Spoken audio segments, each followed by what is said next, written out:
with the at the voting file, and we want to go ahead and proceed with the other nominations on the voting file. So on the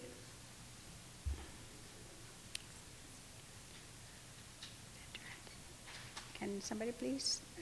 I think he's out there, Senator Ada, Tony Ada. Okay.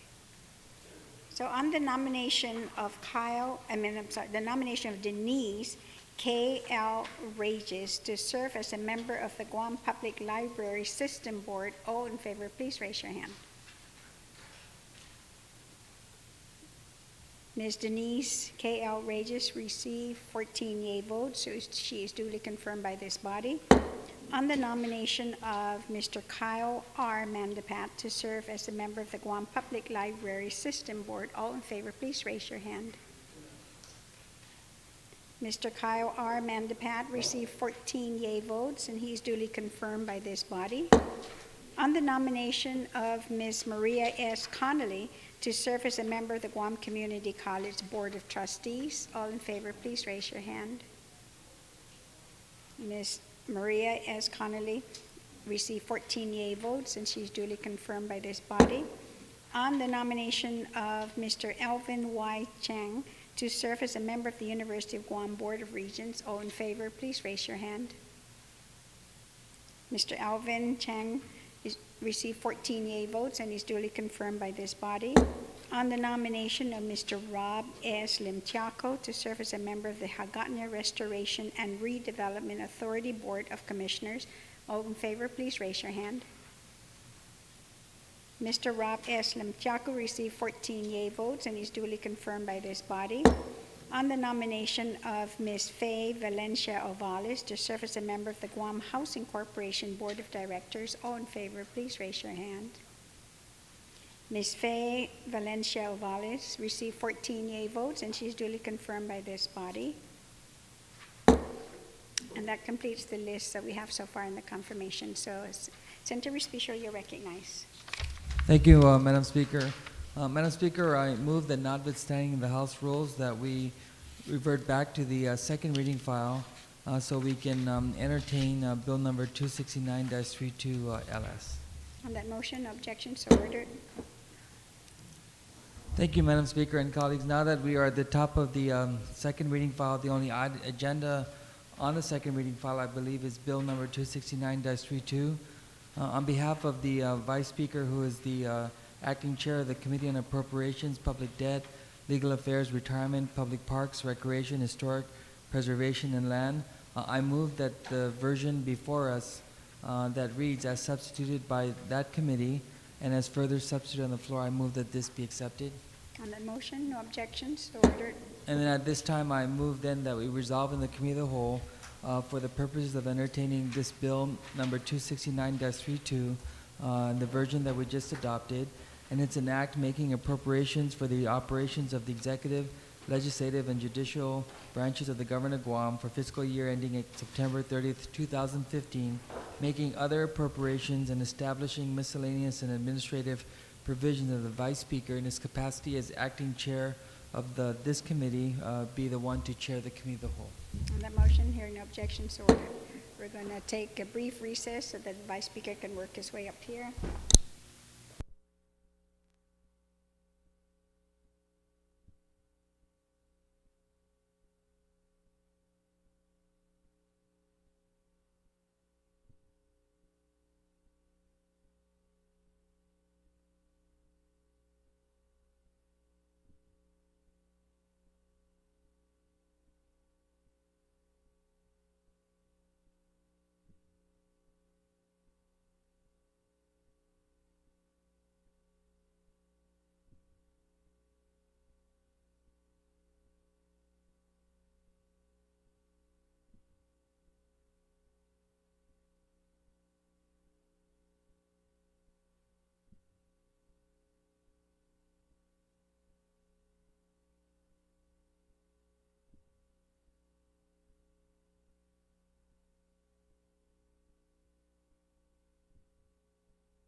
hay.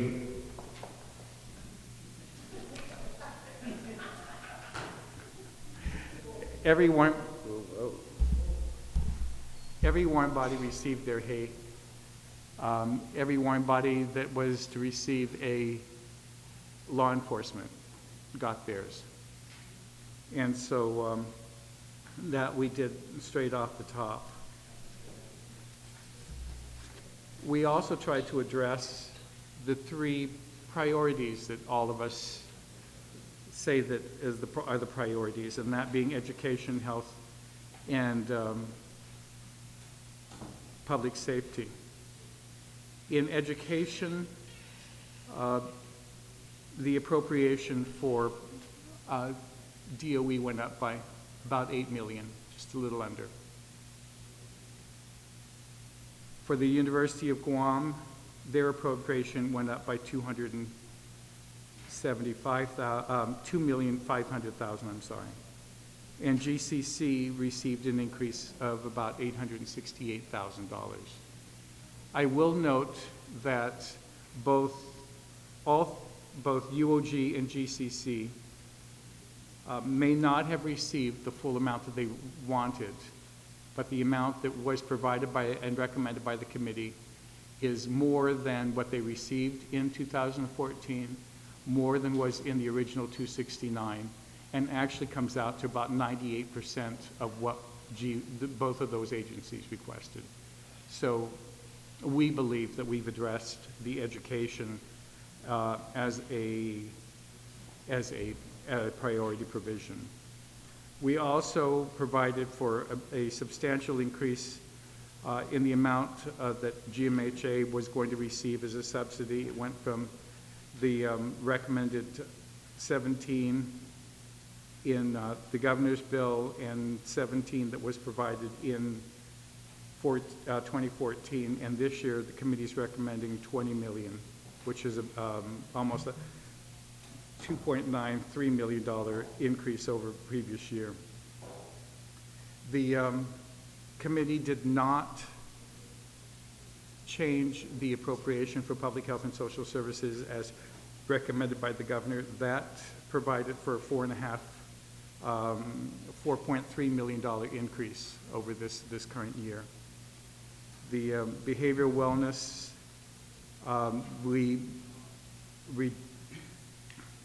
has been restored to its original appropriation.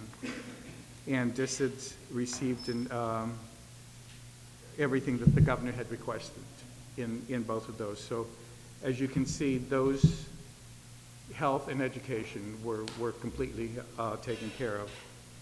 To address the public safety provisions, the committee went with the governor's 269.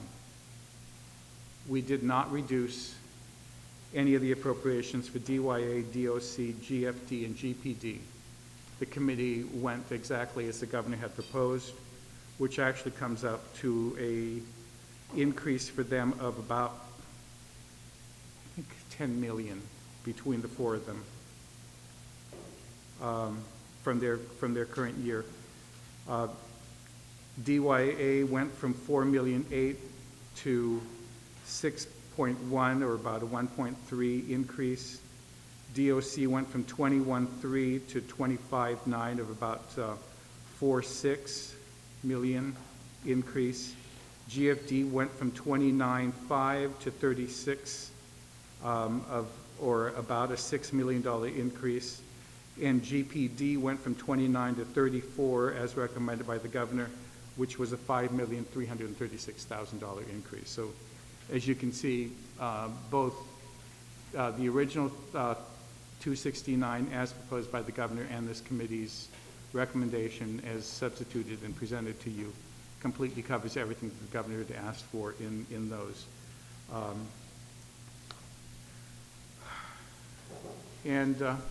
I think we can go through the rest of it. I just wanted to make sure that all of you understood that we covered all the hay, we covered all the law enforcement pay. I hope you all agree that we've addressed the three priorities, and now we're ready to proceed with the bill. I just wanted to make a few proposed rules, and then I'll ask if anybody wants to make a comment. But as we go through this, I'd like to ask that all floor amendments be substituted in writing so that everybody has a chance to see it. And because this budget is currently, as best as we can, it is balanced.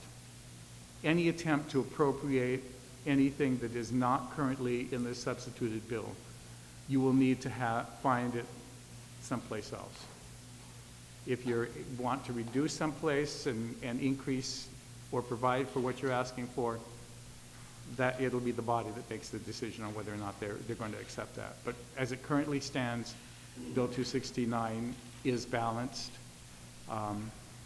and any attempt to make any different appropriations will have to come from someplace else. Though we will be bookmarks will only be within the chapter currently being discussed, and we'll have no amendments after the chapter has already been discussed and we've moved on. We will not be jumping chapters, and I'm not going to ask that floor amendments be germane, meaning they must have had a public hearing conducted and it be budget related, please. We're asking that we also not do any additional borrowing in this because we've not provided for any additional amounts for servicing our debt. As it is, the debt service has gone up $10 million in this budget. It went from 68 to 78 from the general fund. So I ask that we not have any further borrowing in this budget. Mr. Chair. Thank you very much, Mr. Chair. Mr. Chair, in the interest of moving this process forward, I move to adopt your recommendations as to be the rules of engagement. So the first one, that all amendments be reduced to writing. The number two is that we're not, once we pass the chapter, we're going to be in agreement that we don't go back to that chapter that we just disposed of. Number three, that all amendments to the budget bill must be budget related and must have had a public hearing, and no borrowing. And appropriations. Any appropriations, because since the budget bill is balanced, any appropriations to increase in some area must be accompanied by a corresponding decrease. And then also that the budget bill contain no borrowing. Did I miss anything? So I then move. Okay. I mean, all amendments are in writing, but I mean, if it's a real simple 1-2 word amendment. Senator Ada is saying if an amendment is just 1 or 2 we'll words. Deal with it as we get to it. But for the most part, if it's going to be something that's going to be substantive, let's make sure that all the members have it in writing in front of them. So then I move that as the rules of engagement and the basis to which we'll proceed on this budget session. Any objection?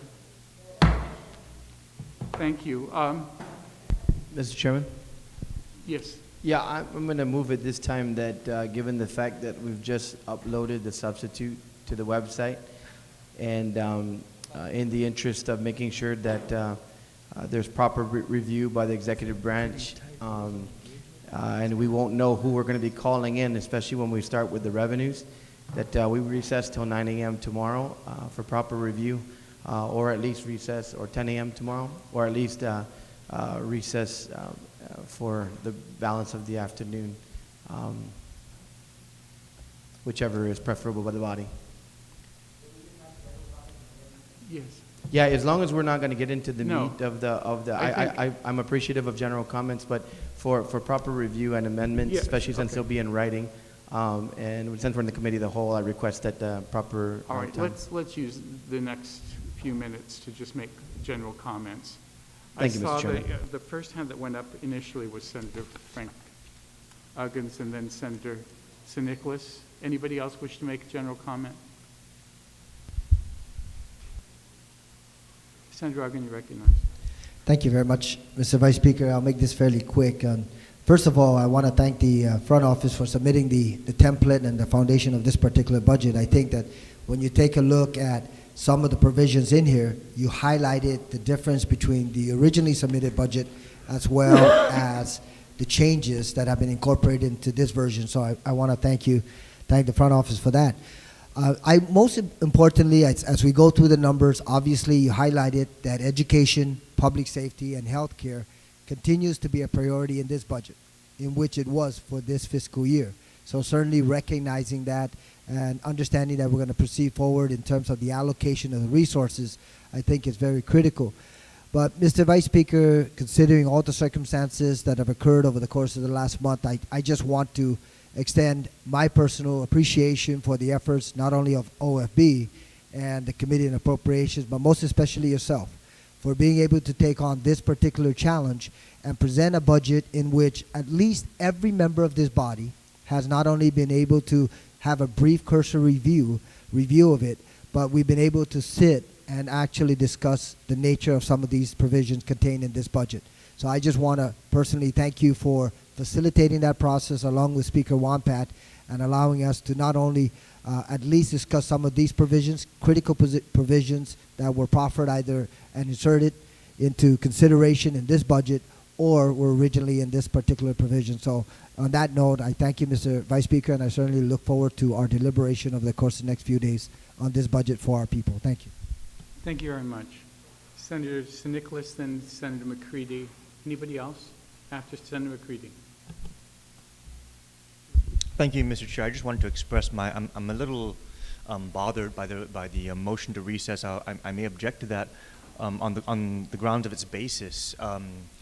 You know, Mr. Chairman, the way government is structured is we have an executive branch, a legislative branch, and a judicial branch.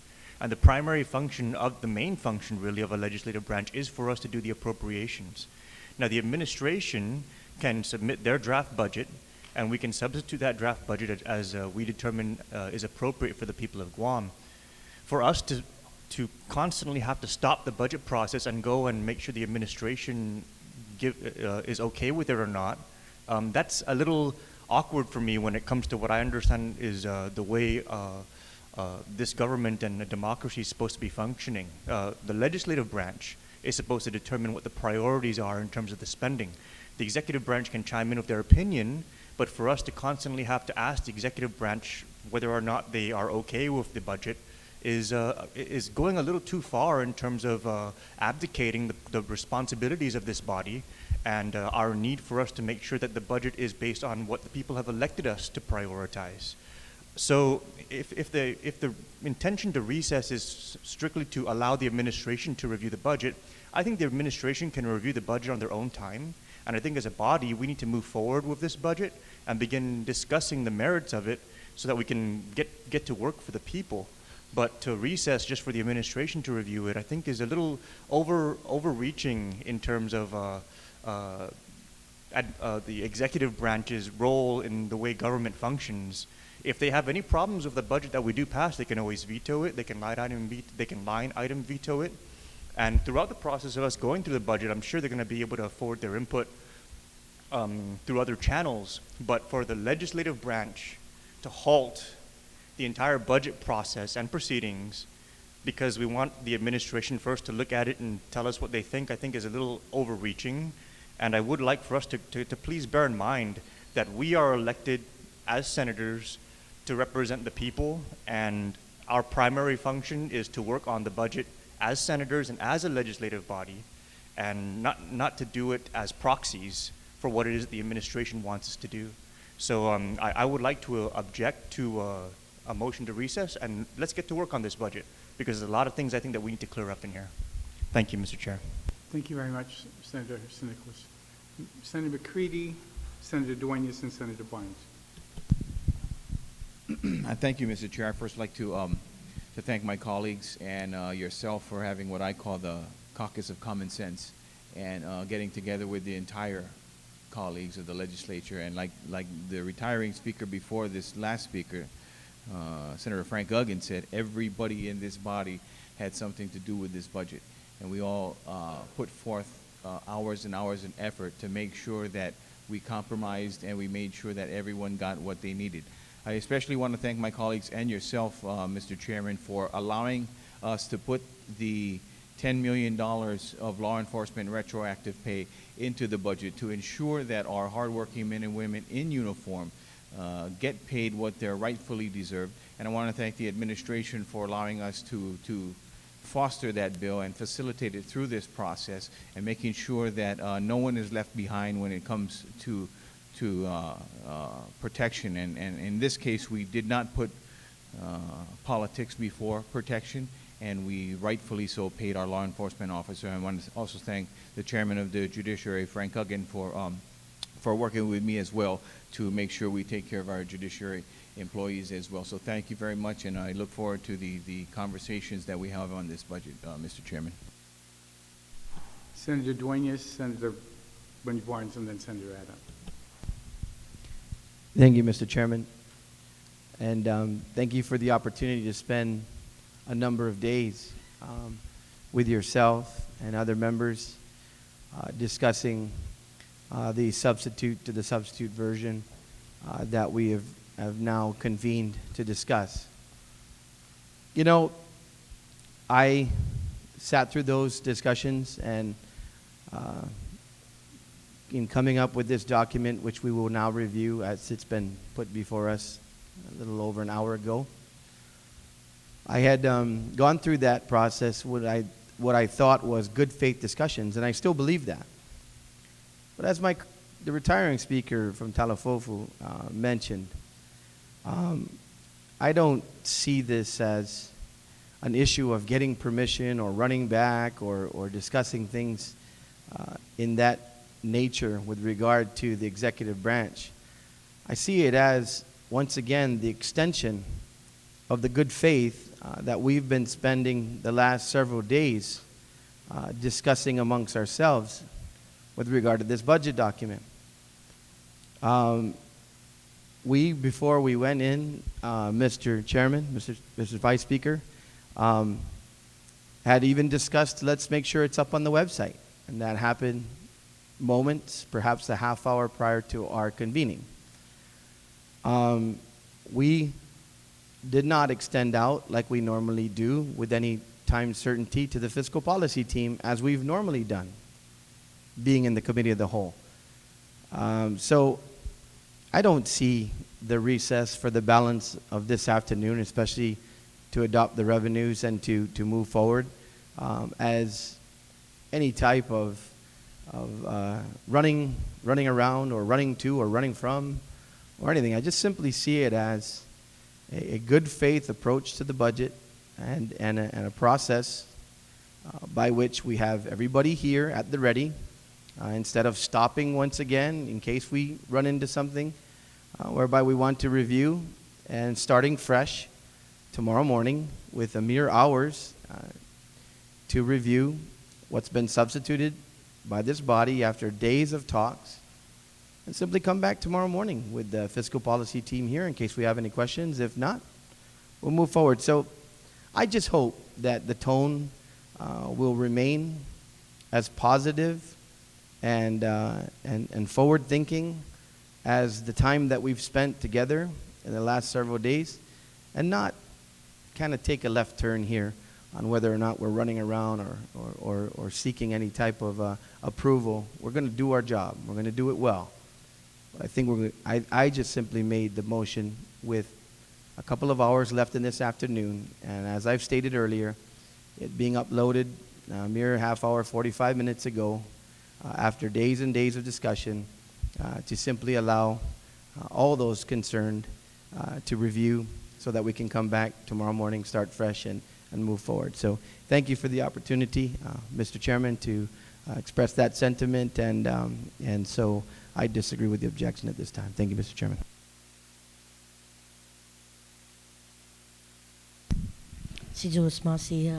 Mr. Chair, Vice Speaker, I just want to take the time to extend my thank yous to you for accepting the acting chairman and working closely with the employees of the Office of Finance and Budget, and truly finishing what the good former speaker worked on as he worked really hard with the OFB employees to get this budget ready. I also want to just take the time, Mr. Chair, to say that we have some issues that our people need to work with. You've given me the opportunity to look at the resources needed to get that educational program going forward, working closely with the Guam Visitors Bureau and our committee to make sure that we've got the tracking that has been afforded our way and making sure that those numbers are correct, and also working closely with making sure that the first-time responders to all the issues that happen within the villages, that those concerns were addressed and that there wasn't anything that wasn't provided for the needs to get things done in their villages. So if for anything, just to say on Dunkalimasi to Usmasi, to you, to OFB, to the former Vice Speaker, may he rest in peace, but more importantly, to your staff also for all their hard work. Sanamasi. Thank you very much. Senator Tom Adler. Thank you, Mr. Chairman. I join my colleague in, the objection of recessing. We've had the first version of the budget document was issued last Tuesday. That's almost a week ago, and the changes that have taken place, at least with this new version that we have now, I think 85% of the budget is still intact. We've made some changes. We discussed those changes this morning. So I just don't understand what's the purpose of really delaying it further. If necessary, if they feel that that each senator needs to get a better understanding of what each section is saying, then let's go section by section, as slow as necessary so that everybody understands it. But we need to get started. We have tried to get started on this thing since last week, and it hasn't gotten anywhere. We've got to get it off the ground if we're going to get out of here in time. Thank you very much, Mr. Chairman. Senator Tommy Morrison. Mr. Vice Speaker, I just want to express my gratitude on how you've managed this process thus far, and I'm really ready to begin moving this process. I respect these previous speakers and their positions on this, and I just want to express my appreciation for how you've managed this thus far, and this is truly a collaborative effort, bringing us all together, and it's been very smooth to this point, and I just hope that that you continue this process down that road. Thank you.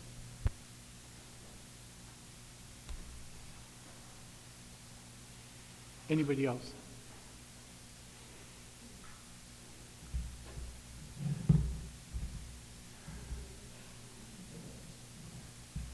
There was a motion to recess after we had comments,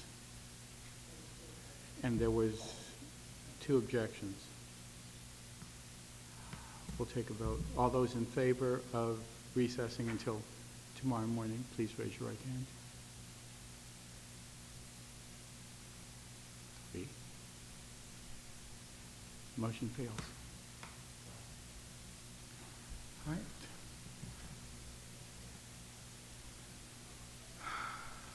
All right, we'll go through this page by page. Hearing no objection to the title? Objection.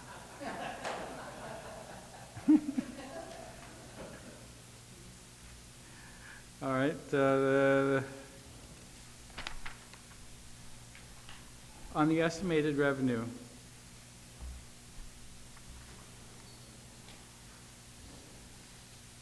yes, Senator Thompson. Mr. Chairman, maybe we can, if I may suggest, we're talking about Section 2, correct? Correct.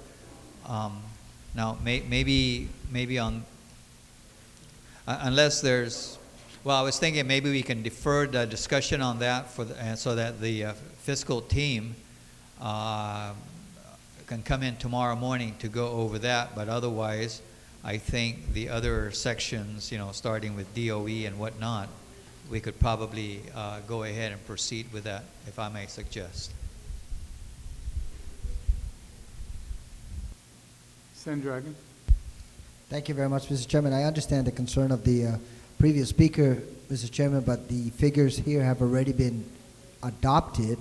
We are discussing them, and based on your cursory review, the question that I have, and I'm under the impression that in fact we're going to proceed and just discuss the budget, but I guess the underlying issue is, are you as chair going to call on representatives from the executive branch to respond to any inquiries or any questions? Because I'm under the impression that we've already passed that portion and we're reviewing the numbers, we're reviewing the provisions, and then we're proceeding forward. So I think that's the underlying issue that the good senator has also. All right. I did not intend to. I thought that since the numbers were fairly close, that it would be acceptable. But I see Senator Nicholas's hand up. Thank you, Mr. Chairman. I actually wanted to echo Senator Ada's sentiments, only because throughout the budget, there are certain provisions in here that for me are necessary in order for me to feel comfortable adopting these revenues. However, if those provisions are for some reason or another not accepted by the body, that would make me at that point very uncomfortable with the revenue projections. So I know that typically what happens is we adopt the numbers and move forward, but seeing how what we're doing is we're not going to be going back until, once we clear a section, we're not going to go back to it. I'm of a particular interest in making sure that certain things are cleared first in this budget before we finalize the adoption of those revenue numbers. Otherwise, I may be interested in changing the revenue figures altogether if those provisions are not included.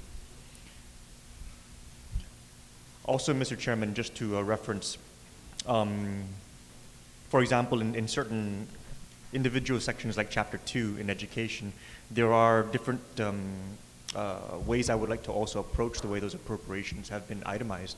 So I think that deferring Section 2 for now and moving actually into the individual agencies wouldn't be such a bad idea. Senator Respicio. Thank you, Mr. Chair.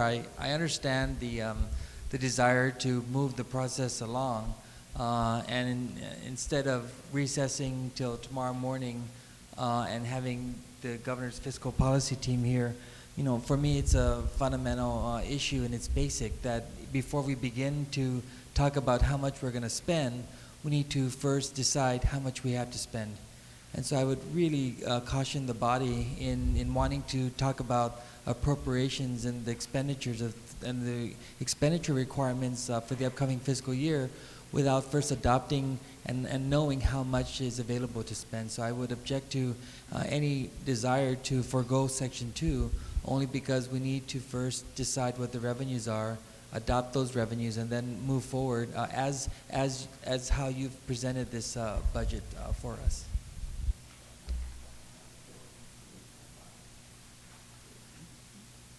Well, I think it is basic that first we have to agree on what the number is going to be, otherwise everything else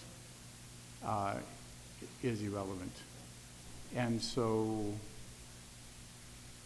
I don't understand how we can be going to 3 before we finished with 2. I believe at this point we've reached an impasse. I don't know why the objection to the recess until tomorrow morning, but let's recess until 10.